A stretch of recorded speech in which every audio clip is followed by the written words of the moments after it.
السلام علیکم ورحمۃ اللہ وبرکاتہ۔ الحمد للہ نحمده ونستعینه ونستغفره ونؤمن به ونتوکل علیہ ونعوذ باللہ من شرور انفسنا ومن سیئات اعمالنا من يهده الله فلا مضل له ومن يضلل فلا هادي له ونشهد أن لا إله إلا الله وحده لا شريك له ونشهد أن سيدنا ونبينا ومولانا محمدا عبده ورسوله صلى الله عليه وعلى آله وأصحابه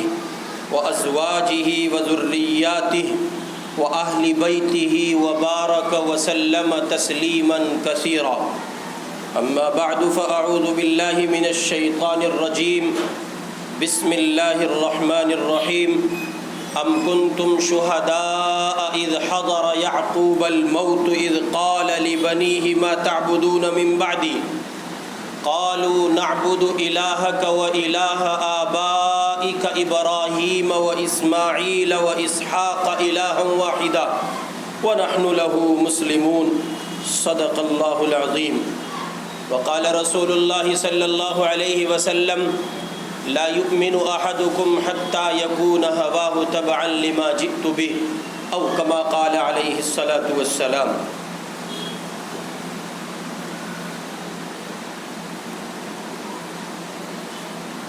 مسلمان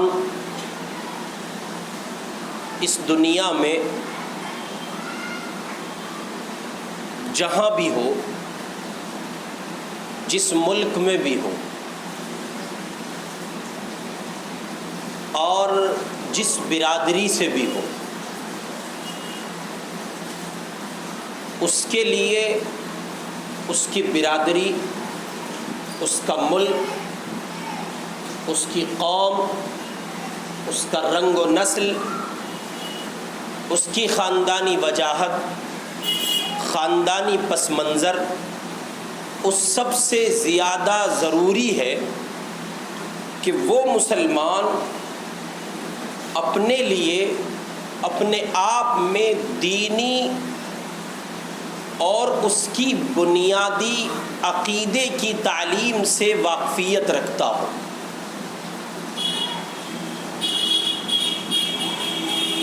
اس لیے کہ مسلمان کا تعلق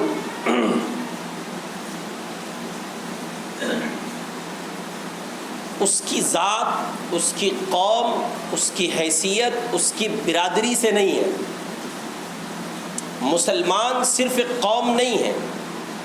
مسلمان صرف ایک جماعت نہیں ہے، مسلمان صرف ایک برادری نہیں ہے، بلکہ اس کا تعلق اس کے رب سے جس درجے گہرا ہے، مضبوط ہے، اس کی روشنی میں یہ بات کہی جا سکتی ہے کہ اس کے لیے دینی تعلیم سے بنیادی واقفیت اتنی زیادہ ضروری ہے جتنی کہ انسانی زندگی کے لیے ہوا پانی کی ضرورت ہوتی ہے۔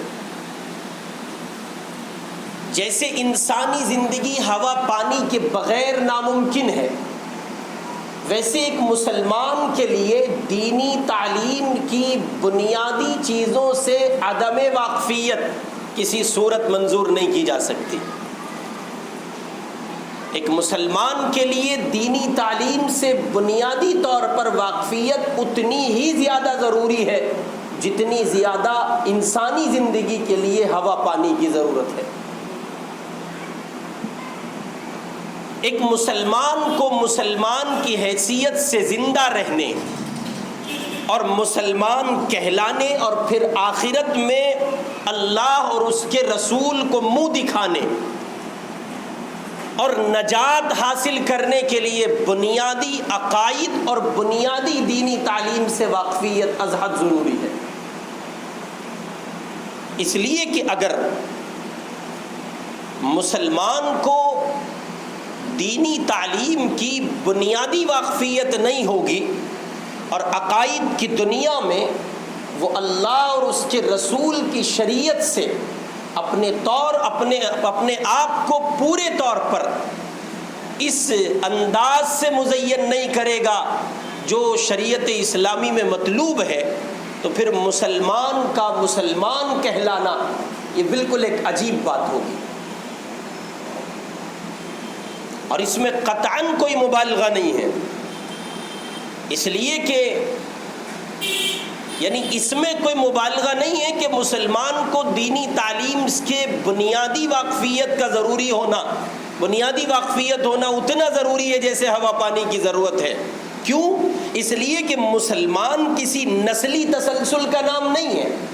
ایک کے بعد ایک، ایک کے بعد ایک، ایک کے بعد ایک، یکے بعد دیگر نسل کا بڑھاوا۔ تو ہرگز یہ نہیں کہا جا سکتا کہ مسلمان کسی نسلی تسلسل کا نام ہے، اور یہ بھی نہیں کہا جا سکتا کہ مسلمان کسی قومیت کا نام ہے، مسلمان کسی تہذیب کا نام ہے، بلکہ سچائی یہ ہے کہ تہذیب اس میں شامل ہے، تہذیب اس کے تقاضوں اور اس کے تقاضوں کی تکمیل میں اس کے لیے ایک معاون شے ہے، لیکن اسلام محض ایک تہذیب ہو،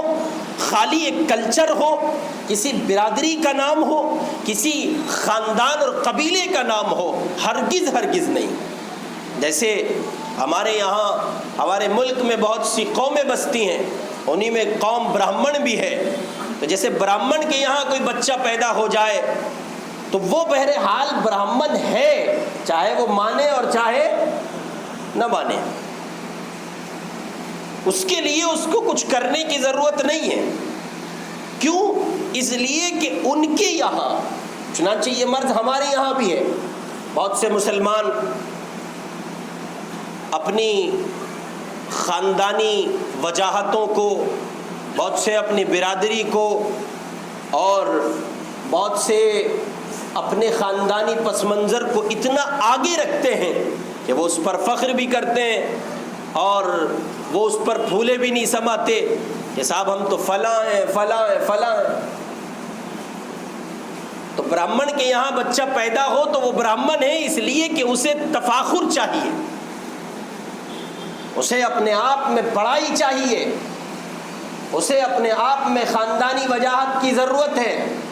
اس کے یہاں یہ کہا جا سکتا ہے کہ وہ نسلی تسلسل پر جی رہا ہے، اور یہ کہا جا سکتا ہے کہ جناب من ان کے یہاں تہذیب کو بڑا دخل ہے اور وہی سب کچھ ہے، ان کے یہاں کوئی مستقل دین نہیں ہے، ان کے یہاں کوئی مستقل دھرم نہیں ہے، اور مستقل کسی زندگی کا نام ان کے یہاں نام نہیں ہے۔ لیکن مسلمان کے لیے یہ شے نہیں ہے۔ مسلم قوم میں اگر کوئی شخص اپنی برادری، اپنے خاندان، اپنے خاندانی پس منظر پر فخر کرتا ہے تو وہ بے وقوف ہے، احمق ہے، جاہل ہے، اور کوئی اپنے آپ کو بڑی اور اونچی برادری کا سمجھتا ہے اور کسی اور کو چھوٹی برادری کا سمجھتا ہے تو ایسا آدمی مریض ہے، ضروری ہے کہ اس کا علاج کرایا جائے۔ مسلمان کے لیے یہ بات نہیں ہے، بلکہ مسلمان کے لیے نسبت، صحیح عقیدہ، مسلمان کی جو نسبت ہے، صحیح عقیدہ، اللہ سے صحیح رشتے کی غلامی، عبودیت، بندگی، اس کے تقاضے، اور اپنے آپ کو اس طور پر اس زمین پر رکھنا کہ وہ عبدیت کے تقاضوں کی تکمیل کر رہا ہو، اور بنیادی دینی تعلیم سے اس کو واقفیت ہو، شریعت کے بنیادی ڈھانچے سے وہ واقفیت رکھتا ہو، اسلامی بنیادی خاکوں سے وہ واقفیت رکھتا ہو، یہ ایک مسلمان کے لیے ضروری ہے۔ چنانچہ حضرت سیدنا یعقوب علیہ السلام جو اللہ کے جلیل القدر پیغمبر ہیں اور انتہائی عظیم نبی ہیں، وہ اتنے عظیم نبی ہیں کہ ان کا بیٹا بھی نبی ہے، وہ خود بھی نبی ہیں، ان کے والد بھی نبی ہیں، اور ان کے دادا بھی نبی ہیں۔ اب آپ اندازہ لگائیں جس خاندان میں شرافت اس درجے اتر آئی ہو کہ ایک آدمی خود بھی نبی، اس کی اولاد بھی نبی، اس کے والد بھی نبی اور اس کے دادا بھی نبی، تو اس خاندان کی کریمی کا، شرافت کا، دیانت کا، امانت کا، سچائی کا کیا کس درجے آپ موازنہ کریں گے؟ یہ کتنے شریف لوگ ہوں گے اور یہ کتنے بہتر اور برتر انسان ہوں گے، اور اللہ کے یہاں ان کو کس درجے تقرب حاصل رہا ہوگا۔ یہ سیدنا یعقوب علیہ السلام۔ میں نے عرض کیا کہ خاندانی پس منظر کافی نہیں ہے مسلمان کے لیے۔ مسلمان بحیثیت قوم نہیں جیتا ہے، مسلمان بحیثیت نسل نہیں جیتا ہے، وہ خاندانی تفاخر پر نہیں جیتا ہے، وہ خاندانی پس منظر اور وجاہت پر نہیں جیتا ہے۔ مسلمان کے جینے اور اس کے مرنے کا مقصد یہ ہوتا ہے، مسلمان کی زندگی کا مقصود یہ ہوتا ہے کہ وہ اللہ سے کس درجے اپنے تعلقات کو استوار کیے ہوئے ہے، اور اللہ سے اس کے تعلقات میں کس درجے وسعت ہے، رب کی ربوبیت اس کے قلوب کے نہا خانوں میں کس درجے پیوست ہے، کس درجے راسخ ہے، اور وہ عبودیت کے تقاضے کو کس درجے مکمل کرتا ہے، اللہ کی بندگی میں اپنے آپ کو کتنا کھپاتا اور سر دھنتا ہے، یہ مسلمان کے لیے زیادہ ضروری ہے۔ چنانچہ اسی ضرورت کے پس منظر میں، اسی ضرورت کے پیش نظر سیدنا یعقوب علیہ السلام، جن کے یہاں ان کی اپنی ذات نبوت سے سرفراز کی گئی، ان کے والد کو نبی بنایا گیا اور ان کے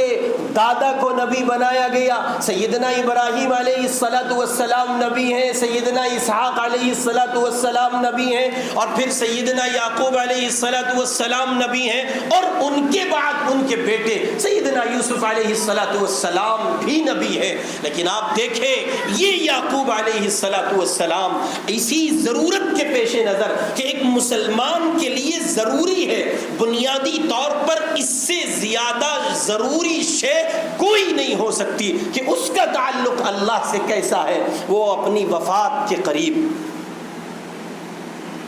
اپنے بچوں کو، اولاد کو، پوتوں کو، اپنے نواسوں کو، ان سب کو جمع کرتے ہیں، اور قرآن پاک نے اس منظر کی عکاسی کی ہے کہ وہ ان سب کو جمع کر کے کہتے ہیں ام کنتم شہداء اذ حضر یعقوب الموت اذ قال لبنیہ ما تعبدون من بعدی۔ قرآن کہہ رہا ہے بھلا جس وقت یعقوب وفات پانے لگے تو تم اس وقت موجود تھے جب انہوں نے اپنے بیٹوں سے پوچھا ما تعبدون من بعدی، تم میرے بعد کس کی عبادت کرو گے؟ سوال یہ ہے کہ سیدنا یعقوب علیہ السلام کو ایسی کون سی فکر کھائے جاتی تھی،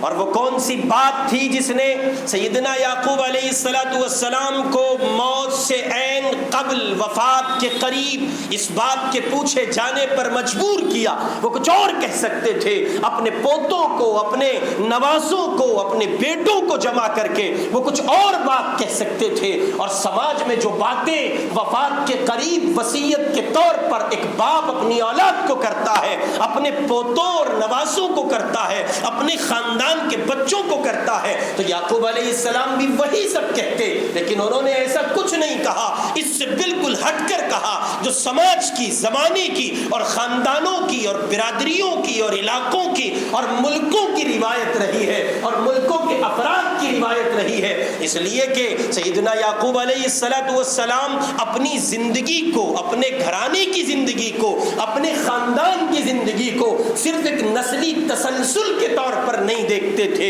خاندانی پس منظر میں نہیں دیکھتے تھے، بلکہ وہ اپنے گھر کے ایک ایک بچے کی فکر کرتے ہوئے یہ بات کہہ رہے ہیں ما تعبدون من بعدی، بتاؤ تم میرے بعد کس کی عبادت کرو گے؟ یعقوب علیہ السلام کا گھرانہ ہے، اور سچ کہیے کہ یہ ابراہیم علیہ السلام کا گھرانہ ہے، اور ان کے لیے قرآن نے کہا ان ابراہیم کان امۃ قانتا للہ حنیفا ملت ابیکم ابراہیم هو سماکم المسلمین۔ یہ ابراہیم علیہ السلام کا گھرانہ ہے، تو اس گھرانے کی جو برکتیں ہیں اور اس گھرانے پر اللہ کی جو رحمتیں ہیں، جہاں چار افراد اس حیثیت سے وجود پاتے ہیں کہ وہ اللہ کے عظیم ترین پیغمبروں میں شمار ہوتے ہیں، اور حضرت سیدنا ابراہیم علیہ السلام تو جد امجد ہے جناب محمد الرسول اللہ صلی اللہ علیہ وسلم کے، اور سیدنا یوسف علیہ السلام تو وہ عظیم ہستی ہے جن کی نسل میں آگے چل کر کائنات کا امام، وجہ تخلیق کائنات، سید الاولین والآخرین محمد الرسول اللہ صلی اللہ علیہ وسلم تشریف لائے۔ تو اس خاندان کی برکتوں کا اور اس پر اللہ کی جانب سے اترنے والی رحمتوں کا کیا کچھ اندازہ لگایا جا سکتا ہے۔ حضرت سیدنا یعقوب علیہ السلام یہ بالکل ایسے ہے جیسے اسی موقع سے رسول اللہ صلی اللہ علیہ وسلم نے خود فرمایا تھا، کسی نے پوچھا حضور سے من هو الکریم، کہ کریم کون ہے، معزز آدمی کون ہے، تو آپ صلی اللہ علیہ وسلم نے فرمایا تھا الکریم ابن الکریم یوسف ابن یعقوب ابن اسحاق ابن ابراہیم علیہم السلام۔ اگر تم خاندانی اعزاز کے بارے میں، خاندانی عزت و وجاہت کے بارے میں پوچھنا چاہتے ہو تو سنو، یوسف سے بڑھ کر معزز کون ہوگا؟ وہ خود بھی نبی تھے، ان کے والد بھی نبی تھے، ان کے دادا بھی نبی تھے، اور ان کے پردادا بھی نبی تھے۔ یہ سیدنا یوسف علیہ السلام، نبی کے بیٹے، نبی کے پوتے، نبی کے پڑپوتے، پیغمبروں کے اس خاندان کا سرپرست اپنے بچوں کو جمع کرتا ہے۔ ذرا غور فرمائیں، پیغمبر کے خاندان کا یہ سرپرست، اور ایسا نہیں کہ ان کے یہاں اولاد کی قلت تھی، وہ کثیر الاولاد تھے۔ یہ مرض، یہ بیماری میرے اور آپ کے اندر پایا جاتا ہے، ہم دو اور ہمارے دو، یہ ہمارا مرض ہے۔ ان کے یہاں وہ کثیر العیال تھے، اس پر ہم جیتے ہیں، کم بچے بناؤ، ڈوب کے نہ مر جاؤ، اس نظریے سے پہلے اللہ تعالیٰ کو کثیر الاولاد انسان پسند ہے۔ اولے تو لگائیاں اس مطلب کی نہیں رہی ہیں کہ وہ بچے کثرت سے جنیں گی، وہ ایک دو میں ٹائیں فش ہو جاتا ہے۔ عورتیں یہ صلاحیت اب نہیں رکھتی ہیں، اور یہ صلاحیت تھوڑی بہت پیدا ہوتی تو بیڑا غرق ہو کم وقتوں کا ان ڈاکٹروں کا، یہ ویسے تباہی مچا دیتے ہیں۔ یہ مستقل ایک عنوان ہے، اس پر بات کی جائے تو نہیں پاؤں نیچے نہیں اتارنے دینا بالکل۔ اب بچہ الٹا ہو گیا، اب ٹیڑھا ہو گیا، کیا سوئمنگ پول میں تیر رہا ہے؟ عجیب احمقوں کی دنیا ہے، کم وقت کہیں کے، تباہی مچا کے رکھی ہوئی ہے زمین پر۔ اس وقت یہ ڈاکٹروں کی دنیا نے جتنا فساد مچایا ہے، علمان الحفیظ شاید کوئی دوسرا مچا رہا ہو، بڑا غرق کر کے رکھ دیا ہے پورے سماج کا۔ اور بالخصوص یہ ذرا لاکھوں اور کروڑوں روپیہ دے کر جو ڈگریاں حاصل کرتے ہیں نا، یہ تو ظالم ایک نمبر کے چور ہوتے ہیں۔ یہ پڑھ کر وہاں نہیں پہنچتے ہیں، یہ پڑھ کر وہاں پہنچتے ہیں، پڑے رہتے ہیں، ہاسٹل میں پڑے رہتے ہیں، گارڈنوں میں پڑے رہتے ہیں، اور پکنک پوائنٹ پر پڑے رہتے ہیں، گرل فرینڈ کو بغل میں دبائے گھومتے ہیں، اور ان کے پاس پیسہ ہوتا ہے، اپنے باپ کی دولت سے فائدہ اٹھا کر ڈگریاں لیتے ہیں اور پھر انسانوں کی زندگیوں سے کھلواڑ کرتے ہیں۔ یہ لاکھوں انسان کرونا کا مریض ہوا، کڈنیاں بیچ لی گئی، دل نکال لیے گئے، آنکھیں نکال لی گئی۔ کون تھا اس کے پیچھے؟ یہ ان سور ڈاکٹروں کی جماعت تھی، اور کوئی نہیں تھا۔ ان کا اوپر سے لے کے نیچے تک پورا کا پورا ڈپارٹمنٹ بکا ہوتا ہے، حکومت کے اعلی کار ہوتے ہیں، ایجنٹ ہوتے ہیں، کم وقت ہاسپٹلوں میں انسانی زندگی سے کھیلتے ہیں۔ یہ سماج کے بدترین لوگ ہیں، اور یہ بات ان کی ہو رہی ہے جو یہ کرتے ہیں، چنانچہ نتائج نکل رہے اس کے۔ اور بھلا ہو ہمارے اس مسلم معاشرے کا جس کی آنکھیں سوائے اس کے کچھ نہیں دیکھتی ہیں۔ ڈاکٹر بناؤ، پیسہ بہت ہے، ہاں ڈاکٹر بناؤ پیسہ بہت ہے، ماسٹر بناؤ پیسہ بہت ہے، ایڈمیشن کرائے گا رشوت کھائے گا، ذرا پروموشن کرائے گا رشوت کھائے گا، پیسہ لے گا ایگزام کے نام پر، ایڈمیشن کے نام پر، اور پتہ نہیں کیا کیا سب آج کل دھندے چل رہے ہیں۔ علمان الحفیظ اللہ حفاظت فرما۔ نظریہ میرا بھی نہیں، نظریہ آپ کا بھی نہیں، نظریہ قوم مسلم کا بھی نہیں۔ کاش کہ میں نے اور آپ نے اس پر غور کی ہوتی کہ حضرت سیدنا یعقوب علیہ السلام اخیر گھڑیوں میں یہ بات کیوں کہہ رہے ہیں، ما تعبدون من بعدی، میرے بعد کس کی عبادت کرو گے؟ کبھی میرے آپ کے ذہن میں چلا یہ سوال؟ کبھی میں نے اور آپ نے سوچا؟ وہ تو نبیوں کا خاندان ہے، وہ تو نبیوں کی اولاد ہیں، نبیوں کے بیٹے ہیں، نبیوں کے پوتے ہیں، نبیوں کے پڑ پوتے ہیں، ان کے یہاں تو نواسے نبیوں کے ہیں، نواسیاں نبیوں کی ہیں، وہ پوتے اور پوتیاں نبیوں کے ہیں، وہ اپنی اولاد کو جمع کر کے پوچھ رہے ہیں ما تعبدون من بعدی۔ میرے آپ کے من میں یہ سوال آیا؟ میں نے اور آپ نے کبھی اس سوال کو اپنی اولاد سے کرنے کی کوشش کی؟ ہرگز نہیں۔ جی ہاں، سیدنا یعقوب علیہ السلام نے دنیا جہان کی روایت کے مطابق وہ سب نہیں کیا جو میں اور آپ کرتے ہیں، جو سماج کرتا ہے، جو دنیا کرتی ہے۔ انہوں نے اپنی رخصتی کے وقت اخیر و عمر میں وفات سے قبل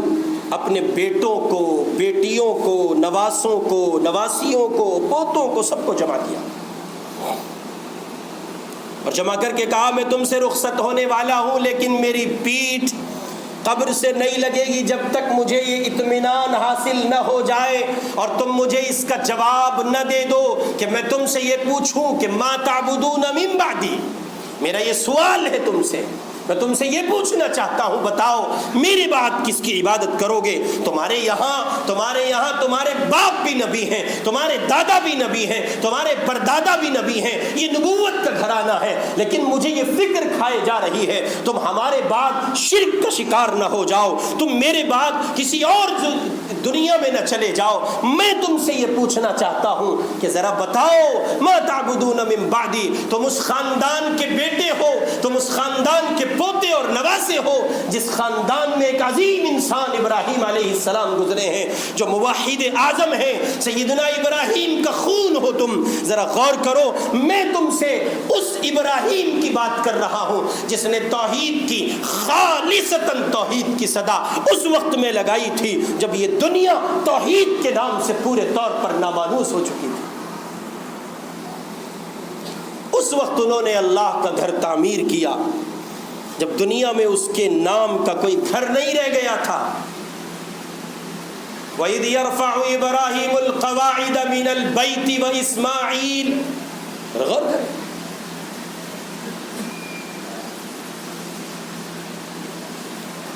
وَإِذْ يَرْفَعُ إِبْرَاهِيمُ الْقَوَاعِدَ مِنَ الْبَيْتِ وَإِسْمَاعِيلُ۔ غور کیجئے، یہ نبوت کا گھرانہ ہے، یہ کیوں پوچھ رہے ہیں ما تعبدون من بعدی؟ اور ظاہر ہے کہ ان کی جو اولاد ہے، ان کے جو بچے ہیں، یہ بالکل طے شدہ بات ہے کہ یہ وہی کہیں گے جو انہوں نے اپنے گھر میں دیکھا ہے، جیسی ان کی تربیت کی گئی ہے اور جہاں ان کو لا کر کے کھڑا کیا گیا ہے، اور جس مشن کے لیے ان کے دادا اور ان کے پردادا اور ان کے والد اپنے آپ کو کھپا کے چلے گئے ہیں، اور جس مشن پر وہ گامزن رہے ہیں، اور جس مشن پر انہوں نے زندگی گزاری ہے، بالکل 100% حق ہے یہ بات کہ یہ وہی کہیں گے، اور انہوں نے وہی کہا۔ لیکن اس کے باوجود سیدنا یعقوب علیہ السلام کو فکر کھائے جاتی ہے۔ جی ہاں، وہ نبوت کے گھرانے میں اولاد کی فکر کر رہے ہیں، ما تعبدون من بعدی۔ میرا آپ کا رشتہ شریعت اسلامی سے اتنا مضبوط نہیں ہے، میری آپ کی صبح شریعت کے مخالف ہے، میری آپ کی شام شریعت کے مخالف ہے، میں اور آپ اپنی زندگی میں شریعت نہیں رکھتے ہیں، میرا آپ کا رشتہ توحید کی بنیادوں پر اور عقیدہ رسالت کی بنیادوں پر، عقیدہ توحید کی بنیادوں پر اتنا مضبوط نہیں ہے جتنا ان کا تھا۔ وہ پھر بھی سوال پوچھتے تھے، اور میں اور آپ ہیں کہ اولاد کو دینے کے لیے ہمارے پاس وقت نہیں ہے۔ اب کیسے ہوگا؟ کیسے یہ طے کی جائے گی بات کہ ہم ہماری نسلوں کو ہمارے بعد اس پر قائم رہ کر چھوڑ سکیں گے، اور وہ ہمارے بعد اس پر قائم رہیں گی کہ وہ ہمارے بعد اللہ ہی کی پرستش کرے؟ کیا اس کی ضمانت ہم دے سکتے ہیں؟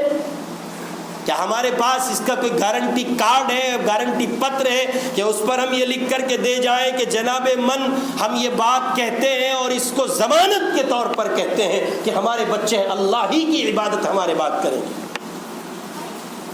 شرک کی دنیا، شرکیہ اوہام اور شرکیہ بتکدے، اور جناب والا انسانوں کو بالخصوص اہل ایمان کو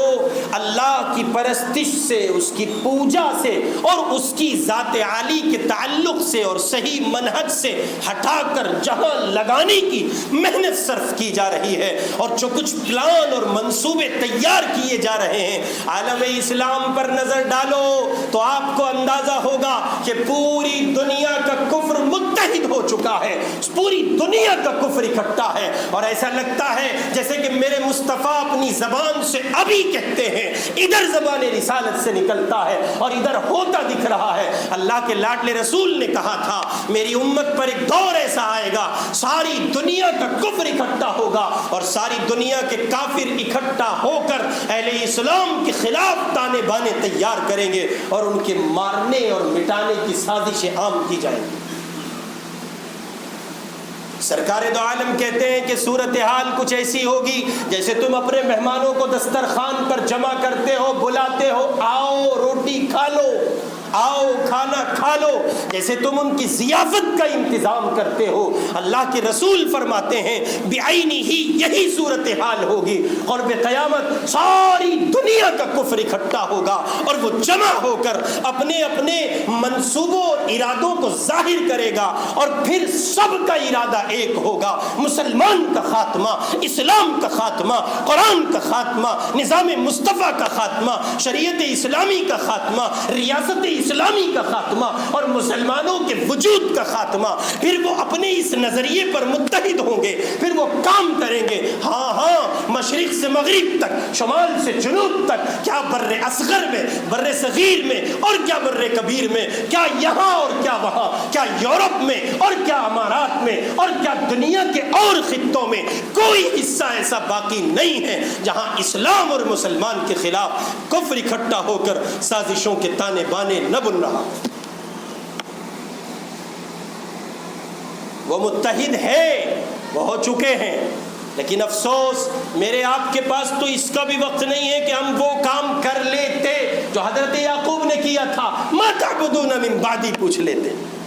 ہم پوچھتے بتاؤ ہمارے بعد کس کی عبادت کرو گے؟ جی ہاں، سیدنا یعقوب علیہ السلام کا یہ کہنا تم میرے بعد کس کی عبادت کرو گے، یہ ہمیں اور آپ کو اس طرف رہنمائی کا اشارہ کر رہا ہے، اور اشارہ نہیں کر رہا ہے، واضح پیغام دے رہا ہے تم ابھی سے اپنی اولاد کی فکر کرو، کہیں ایسا نہ ہو وہ تمہارے بعد شرک کا شکار ہو جائے، وہ تمہارے بعد بت پرستی کا شکار ہو جائے، وہ تمہارے بعد اللہ کی توحید کو چھوڑ دے، مصطفیٰ کی چوکھٹ کو چھوڑ دے، قرآن کو چھوڑ دے، شریعت اسلامی کو چھوڑ دے۔ ہاں ہاں، یہ تو بعد کی فکر کے لیے کہا گیا۔ ذرا اس دنیا کا منظرنامہ دیکھو، ہزاروں نوجوان ایسے ہوں گے جنہوں نے کسی لڑکی کے چکر میں اپنے عشق کی دنیا میں اپنا مذہب چھوڑ دیا ہوگا، اپنا اسلام چھوڑ دیا ہوگا۔ ہزاروں بیٹیاں ایسی ہوں گی جنہوں نے کفر قبول کیا اپنے عشق کی بنیاد پر اور اسلام کو خیر بات کہا۔ ہزاروں نہیں، لاکھوں نہیں، کروڑوں انسان اس زمین پر آپ کو ایسا ملے گا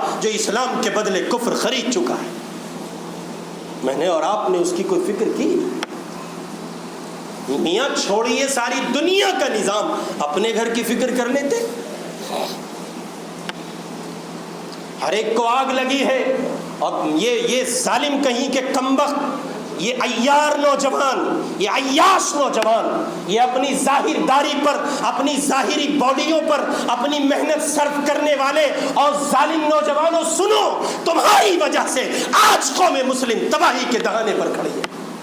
یہ کسی اور کا قصور نہیں ہے، تم جوانوں کا قصور ہے۔ تمہاری راتوں کا پتہ نہیں، تمہارے دن کا پتہ نہیں، عیاشی تمہارا مشغلہ بن چکی ہے۔ ایک گرل فرینڈ ہو، ایک گاڑی ہو، ایک بنگلہ ہو، ایک بیئر بار ہو، ایک ڈانس کلب ہو، شراب ہو، بیئر ہو، عیاشی ہو، اس کے سوا کچھ نہ ہو۔ یہ آج کے جوان کا منظرنامہ ہے۔ تم کو پتا ہے اس زمین پر کفر کیا کچھ تانے بن رہا ہے؟ تمہیں پتا ہے کہ اس زمین پر کفر کیا کچھ گل کھلا رہا ہے؟ ہاں ہاں، اٹھاؤ، 2020 کی تعلیمی پالیسی آئی ہے، پڑھو اس کو اگر پڑھنا جانتے ہو۔